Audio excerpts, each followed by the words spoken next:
اللهم صل على سيدنا محمد يا رب صل وسلم دائما ابدا على حبيبي. ڈاکٹر صاحب کا انٹرویو تھا تو میں ڈاکٹر لوگوں کی عادت ہوتی ہے اتنی مشکل ٹرمز استعمال کرتے ہیں کہ پبلک کی کھوپڑی میں آتی نہیں ہے. تو وہ ڈاکٹر تھے ذرا تمیز سے بات کر رہے تھے نا, یعنی عوامی انداز میں. تو میں نے پورا ان کا وہ باقاعدہ بیٹھ کے لکھا انٹرویو, اس کا پورا خلاصہ اس کو کمپوز کیا, اپنے مبارک کہہ لیں یا نامبارک جو بھی ہاتھوں سے, وہ میں نے اس کو پورا کمپوز کیا. اب وہ بات پتہ نہیں کیا بتا رہا تھا, وہ تو دماغ سے نکلی گئی. ہاں اصل جو میں بتا رہا تھا, تو انہوں نے انٹرویو کے آخر میں ایک آیت پڑھی قرآن مجید. اچھا وہ ڈاکٹر ہیں غذا کے ماہر, جیسے حکیم ہوتے ہیں نا, ماہر غذائیات. تو مجھے دلچسپی زیادہ اس لیے بھی تھی کہ وہ میڈیسن کو لفٹ نہیں کراتے زیادہ, علاج بالغذا. جیسے بھائی حکیم ہوتے ہیں نا, علاج بالغذا, اگر بشرطے کہ ہو بھی حکیم, ورنہ آج کل جو ہوتے ہیں ان میں ہوتے کم ہی ہیں. ٹھیک ہے نا, تو ان میں ایسا نہ کسی بھی حکیم کو نہیں دکھا دیا کریں, حکیم بڑے بڑے عجیب عجیب الٹے سیدھے آ رہے ہیں مارکیٹ میں. تو جو صحیح ہو وہ ایک الگ بات ہے. تو جیسے حکیم ہوتے ہیں نا, حکیموں کی صحت بہت اچھی ہوتی ہے. میں نے بتایا تھا نا 90-99 سال کے ہم نے حکیم دیکھے ہیں, 100 سال کے بھی دیکھے ہیں. ڈاکٹر نظر نہیں آتے ہمیں 100 سال کے. اس کی وجہ یہی ہے کہ نیچرل لائف گزارتے ہیں, تحقیق تو ڈاکٹروں کی زیادہ ہوتی ہے. تو انہوں نے جو آیت پڑھی آخر میں, یطعمنی, ابراہیم علیہ السلام کا قول, الذی یطعمنی هو یطعمنی ویسقین واذا مرضت فهو یشفین. ابراہیم علیہ السلام نے کیا فرمایا کہ اللہ کون ہے, پوچھا گیا نا, فرمایا اللہ وہ ہے جو مجھے کھلاتا بھی ہے, مجھے پلاتا بھی ہے, اور جب میں بیمار ہوتا ہوں تو وہ مجھے شفا دیتا ہے. ڈاکٹر صاحب نے تو یہ آیت پڑھی, انٹرویو ختم ہو گیا. میں نے اس آیت سے بہت سی چیزیں نکال لیں. یہ میں بتانا چاہ رہا ہوں کہ یہ جو میرا درس ہوتا ہے نا اتوار کو, اس کا اسٹائل اور تفسیر کے دوالے درس کا اسٹائل مختلف ہے. کیونکہ لوگوں کو شکایت آتی ہے کہ آپ ایک آیت پڑھتے ہیں اور اس پہ ادھر ایران توران پتہ نہیں کیا پورا اس آیت کو بیان کیا کریں. یہ آیت ہی بیان ہو رہی ہے, لیکن اس میں جو علمی نکات نکل رہے ہیں, جو اس میں مفہوم نکل رہا ہے, اس کو میں کھینچتا ہوں. باقی کسی نے قرآن کو صرف قرآن کی حد تک سمجھنا ہے تو اس کے لیے الگ سے درس ریکارڈ ہو رہے ہیں, وہ سن لیا کریں. تو اب میں اس سے کیا پتہ چلتا ہے, کھلاتا کون ہے؟ اللہ کی 3 صفات بیان کی.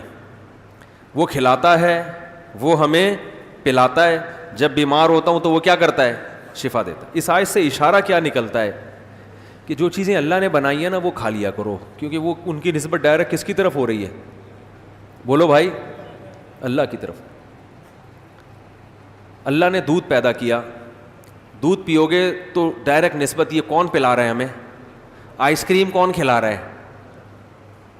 کھلا تو وہ بھی اللہ رہا ہے, لیکن اللہ اس کی ذمہ داری لینے کے لیے تیار. بولو بھائی, وہ اللہ نے اس کے لیے کوئی سافٹ ویئر نہیں بنایا کہ کوئی جگہ ہو جہاں سے آئس کریم نکل رہی ہو. قدرتی خزانوں سے, قدرتی خزانوں سے دودھ نکل رہا ہے, وہی رکھا رکھا دہی بن جاتا ہے, زیادہ چینجنگ نہیں آئی اس میں. لیکن آئس کریم جو ہے نا وہ قدرتی خزانوں سے تیار نہیں ہوتی, وہ انسان نے بزنس کے نقطۂ نظر سے دماغ لڑایا, اس میں انسانوں کی صحت کا کہیں عمل دخل ان کے ویژن میں. دیکھو ہر جو بھی آپ کام کرتے ہیں نا اس کے پیچھے آپ کا ایک ویژن ہوتا ہے کہ میرا اس سے مقصد کیا ہے. جو کام ہوتا ہے وہ مقصد نہیں ہوتا, وہ مقصد کا ذریعہ ہوتا ہے. مقصد کیا ہوتا ہے؟ یہ کام کرنے کا رزلٹ کیا ہوگا. ایسا ہی ہے نا. ارے کیا ہو گیا, بولو نا بھائی, اس کا رزلٹ کیا نکلے گا؟ مثال کے طور پر آپ بزنس کرنا چاہتے ہو اور مقصد ہے آپ کا پیسہ کمانا. اس میں ہم مزید ایک اضافہ کر لیتے ہیں, حلال پیسہ کمانا. پیسہ کمانا مقصد ہے آپ کا. تو مجھے ایک بات بتاؤ, اگر انڈوں کے کام میں محنت کم اور پیسہ زیادہ ہوگا, اور سونے کے کام میں فار ایگزامپل محنت زیادہ اور پیسہ کم ہوگا, تو آپ سونے کا کام کرو گے انڈوں کا؟ انڈوں کا بزنس کو آپ بولو گے یار اس میں پیسے زیادہ مل رہا ہے تو میں کیوں بلا وجہ گولڈ کی دکان کھول کے بیٹھوں. ایسا ہی ہے نا.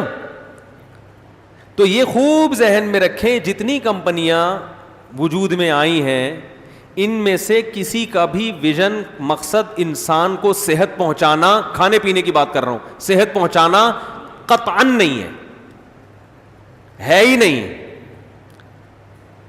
تو یہ کتنی بڑی حماقت ہے کہ ہم صحت کے لیے ڈبوں کی چیزیں کھا رہے ہیں، اس پہ کیونکہ لکھا ہوا ہے اس میں آئرن اتنا، میگنیشیم اتنا، پوٹاشیم اتنا. لکھنے پر گورنمنٹ کی طرف سے کوئی پابندی ہے؟ کچھ بھی لکھ دو بھائی، تو اس کو کون جھانک کے دیکھے گا کہ یہ ہے بھی کہ نہیں ہے؟ تو یطعمنی، ابراہیم علیہ السلام کہہ رہے ہیں اللہ مجھے کیا کرتا ہے؟ کھلاتا ہے. تو جو چیزیں اللہ کھلا رہا ہے نا وہی کھا لینی چاہیے. سمجھ میں آ رہی ہے بات کہ نہیں آ رہی؟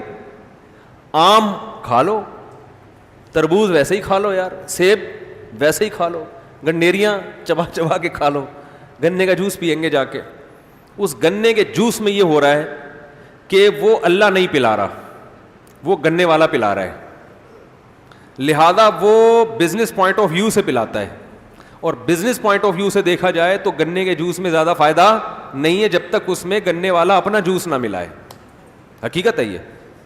اس میں وہ کلر ملائے گا تو وہ دیکھنے میں آپ کو لگے گا خالص گنا، اور جب اس میں وہ اسکرین ڈالے گا تو آپ کو اور زیادہ خلوص کی مہک آئے گی اس کے اندر سے. آپ کہو گے یہ تو ہٹو بچو ہو گیا، یہ لگتا ہے پنجاب کے گنے ہیں. یہ سمجھ میں آ رہی ہے بات؟ اور اس میں مکھیوں کے جو جوس ہیں وہ ایک الگ پروٹین ملتے ہیں آپ کو اس سے، ٹھیک ہے نا. مکھیوں کی بیٹیں جو گنے والے نے کی ہوتی ہیں، وہ اس کو صاف کیسے کرتا ہے؟ وہ گیلا تولیہ لے کے،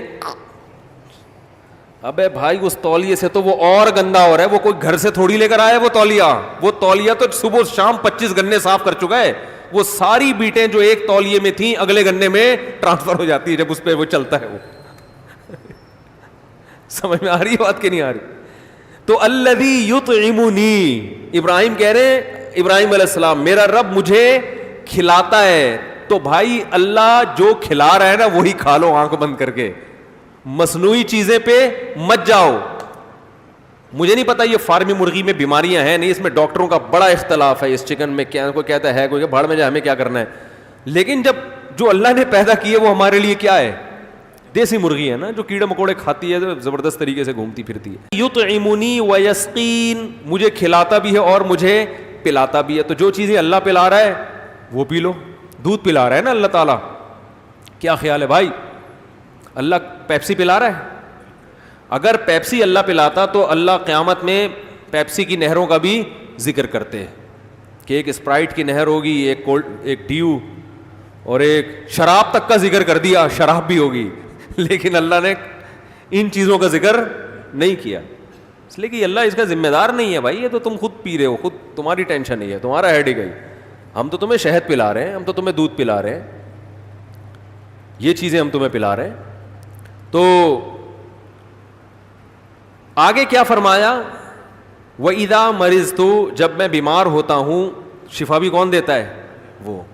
اس میں بھی اشارہ ہے کہ بیماری اللہ کی طرف سے آتی ہے، شفا بھی گاڈ گفٹیڈ ہے، خود بخود ہو جاتا ہے. انسان کی باڈی میں اللہ نے اتنی چیزیں رکھی ہیں، آٹومیٹیکلی باڈی اس سے فائٹ کرنا شروع کرتی ہے، جس کو ریزسٹنٹ پاور بھی کہتے ہیں، جس کو ڈاکٹر آج کل امیونٹیز، اس کا پتہ نہیں صحیح پروناؤنسیشن ہے کیا، امیونٹی ہے، امیون، کوئی کہہ رہے ہیں امیون ہے، کوئی کہہ رہے ہیں امیون ہے. ماہرین انگریزیات میں بڑا اختلاف ہوتا ہے. بہرحال امیون ہے یا امیون ہے. تو وہ آپ کا جو ہے نا دفاعی قوت. تو اس میں اس آیت میں کیا اشارہ ملتا ہے کہ بھائی نیچرل غذائیں کھاؤ نا جو اللہ کھلا رہا ہے، تو آپ کا اندر کا جو بیماریوں سے لڑنے کی طاقت برقرار رہے گی. چائے میں ڈبو ڈبو کے پاپے کھاؤ گے تو اللہ پھر شفا کا ذمہ دار بولو بھائی نہیں ہے. یہ اشارہ، یہ آیت کی تفسیر نہیں ہے، یہ تفسیر نہیں ہے آیت کی. تفسیر تو یہ ہے کہ بھائی اب رب کو پہچانو، یہ ہے اللہ کے وجود کی دلیل ہے، اس کی توحید کی دلیل ہے، بتوں کی مخالفت کی دلیل ہے کہ یہ تو کم بخت نہ، یہ تو پاپے بھی نہیں کھلاتے ہیں. بھائی جن بتوں کی، ابراہیم علیہ السلام تو اپنی قوم کو سمجھا نا، جن بتوں کی تم عبادت کرتے ہو، تم یہ کہہ رہے ہو کہ یہ تو نظر آتے ہیں، خدا نظر نہیں آتا. تو جو نظر نہیں آتا لیکن کام تو نظر آ رہے ہیں نا اس کے، اتنے بڑے بڑے کام کر رہا ہے اور یہ تو کچھ بھی نہیں کر رہے. تو اصل آیت کی تفسیر تو یہ ہے، یہ علمی نقطے ہیں. تو میں جو یہ اتنی لمبی تفسیریں کھینچتا ہوں نا، اس لیے کہ اس کو موجودہ حالات پر منطبق کرنے کے لیے کہ اس سے ہمیں اسباق کیا کیا ملتے ہیں.